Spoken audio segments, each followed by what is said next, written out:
आज का लेक्चर जो है वो पैरेलल लाइंस के ऊपर है। तो इसमें तीन चीज़ें होती हैं कि आपके पास इंटीरियर एंगल्स, अल्टरनेट एंगल्स और क्रॉसपेंडेंस एंगल्स।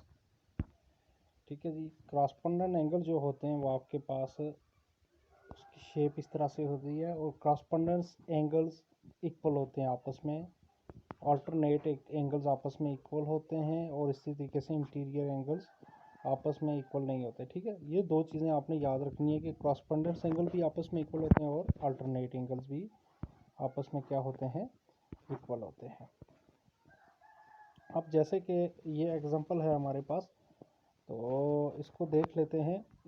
ये यहाँ पर ये जो एंगल है ये 50 डिग्री है।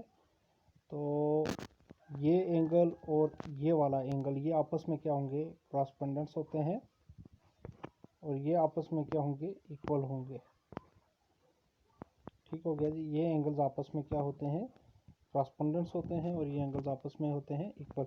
इट्स मीन कि ये एंगल अगर 30 का है तो ये ए की वैल्यू भी क्या होगी, 30 की होगी। और ए और बी, ये वाला एंगल और ये एंगल आपस में फिर ये इक्वल होंगे। इट्स मीन कि बी की वैल्यू भी होगी हमारे पास 50 डिग्री। ठीक है, अगर ये 50 है तो ए भी 50 होगा और यहाँ पे क्रॉसपेंडेंस की डेफिनेशन लगेगी और यहाँ पे अल्टरनेट्स की डेफिनेशन लगेगी। ठीक है, कि आपके पास ए जो है यहाँ पर ये जो 30 डिग्री एंगल है या 50 डिग्री एंगल है, तो इसका जो ये वाली जब मैं वैल्यू फाइंड करूँगा तो उसमें क्रॉसपेंडेंस की डेफिनेशन लगेगी और जब मैं बी की वैल्यू फाइंड करूँगा तो उसमें अल्टरनेट्स की डेफिनेशन यूज़ होगी। इसी तरीके से हमारे पास एक और एग्जांपल है, यहाँ पर इसको देख लें। ई इज़ इक्वल टू आपके पास 120 डिग्री गिवन है ये वाली।